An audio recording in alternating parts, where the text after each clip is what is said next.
Whenever you're ready. Very proud of our guys. I thought we rebounded during the week and practiced very well. Come out and played very well in the game. Prairie View, again, Coach Dooley did a great job. Got a very good team. A lot of different blitzes and things on defense. They caused you some problems. But our guys went out and played well, did what we were supposed to do, how we were supposed to do it. Offense, defense, special teams scored every time we had it on offense. For the first, 8 or 9 times. I think defense was outstanding. Special teams did what we were supposed to do. Got a blocked punt on that.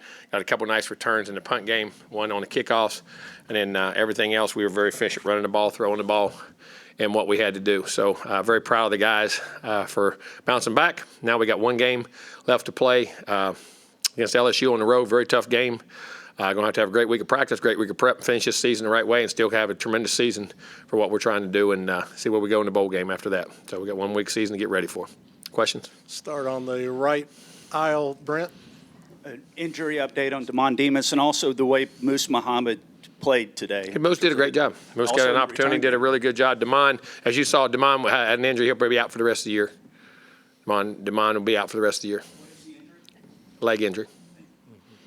Go to the left, Christy. Can you talk about what Spiller and A-Chain did for you, especially there early in the game? They did. We controlled the game, got the clock going, and got the line of scrimmage established. Our offensive line did a very solid job, and they're running the football, making the runs, a couple little catches, protections. I mean, they're great players, and they're very, very efficient days. Numbers weren't through the roof, but the efficiency of those days, of the carries and the things they did and what they did was very good, and started everything off for us perfectly. Down front, Travis, and then we'll go. I'll tell you what, the young backs come in. 4 and 34, 21, 25. Those guys all did a really nice job, too. I know it's one thing to get guys in at the end of games, but to be able to get some of those young guys in when the game was still competitive at the beginning of the game. We had an idea to do that once we felt good about it with Moose and 16 and, Devin Price and, Kenyon Jackson I didn't mix up his number, not by his number, but all those guys getting in there and playing. And, I thought JP had a really good day today. I know with targeting and everything like that, a lot of people say the big hits out of the game, but what Antonio Johnson and Biliau were able to do and deliver some really well, good exactly right, and that's hits. what I was proud of. When you get free hits like that, sometimes you get carried away, get high, get your head in there. That was picture perfect, right? Through the midsection, right in the shoulder, got the shoulder in, head up, all the things you got to do, and created that turnover and got to play. But just the tackle and the form of it and the discipline of it was very, because sometimes that can get away from you. Coach, we'll go back behind the lights, TV row. Mike. Coach, against New Mexico, when the backups got in late, you said you were a little disappointed in how they performed. Were you more pleased with how they? What? Who said that? You after New Mexico, you said you were disappointed. You guys. Oh, I thought you said today. I said no. No. Today they played much better. We went down, got drives, established drives. Unfortunately, we had the one pick. We got to look that free off a little bit or work the other side.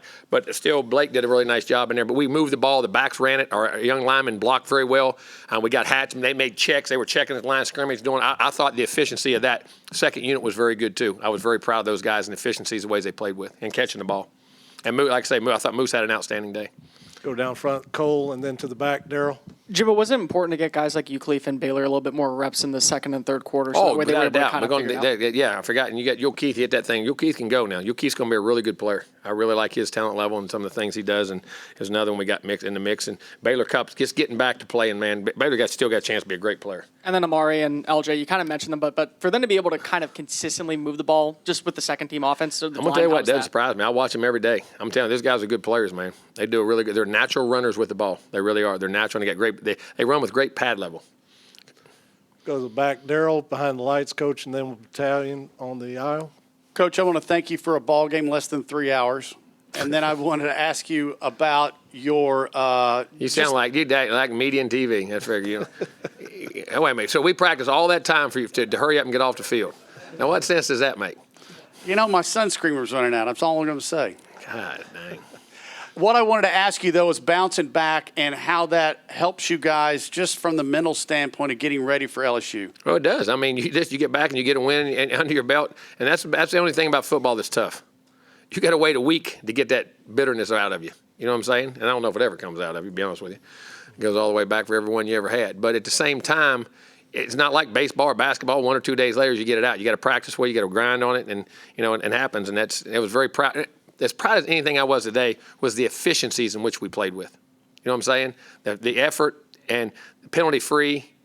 We're not penalty-free, but very few penalties, self-inflicted wounds, types of things, and just played very efficient on both sides. Coach, all three phases, really. Third row on the right, battalion. Yes, sir. Sorry, Coach. We heard a lot in the press conference leading up to this game about players really feeling emotional about this being their last game. Do you think the seniors finished out on top? Are you happy with their performance? And then are you confident in the underclassmen being able to replace them next year? Oh, I do. I mean, listen, you always hate to lose guys, but that's what the world is. You step up, move on, and other people step in. But I'm very proud of what these seniors have accomplished in this program. We're still not done. It's going to be a tremendous, like I say, still one of the great years in our history and be up there. But just what they have meant from a cultural standpoint, from a practice standpoint, from an influence on the other guys, the things that are happening, I can't be happier for these guys. I mean, they've done a tremendous job. It's been a tremendous group of guys. And, even like Seth today, become the all-time leading scorer in A&M history. I mean, that guy, talk about that today. Seth Small became the all-time lead. See, y'all didn't even know that. I can tell the look on your face, see? Slipped. No, you didn't. You'd asked the question already. Should have. A good reporter would have already asked the question. Y'all slipped up. See, y'all work on the negative instead of positive all the time. But it's, those kind of, Seth, and all what those guys have meant to this place and what they've done and the history of what they've done. And to finish it off in this stadium with a win like that, it's very special. Time for a couple more. To the left, Olin. Olin done blew his chin. That's there. Thank you for waiting. I'm just assuming that nothing was wrong with Chapman or Anais. Anais was fine. We pulled him out. Chapman got a little stoved or something. I don't know what happened with his foot or something. We'll look. I don't know the results of it. I'm sure he'll be okay. I didn't get another report on it, so we'll wait and see. And he was fine. We just got Moose is in there. He's playing good. We had those guys go and give him a little break, not beat him up. He had get a series or two, and it worked great. They'll be fine. And as far you've been praising especially Moose today. I understand that there's a difference in the caliber of competition as next week, but is he played to the point today? Yes. That makes And listen, anytime you go on the field and the numbers on the scoreboard are for real, it matters. You can do it in practice all day. Do it in the numbers. I don't care who you play. When the numbers on the scoreboard are for real, it affects people. He went out there and in that environment and played tremendous and did a great job. Down front, Travis.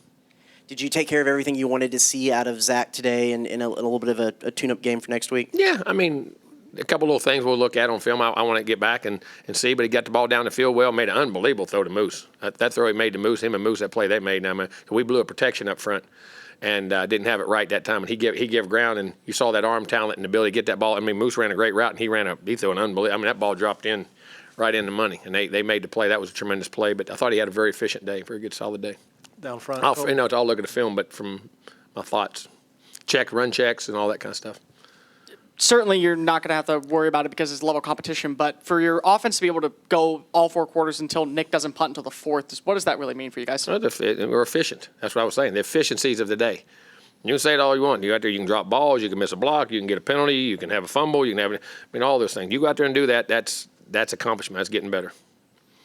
Okay. Anything else? All right. We'll get the players in quickly. Thanks, Coach.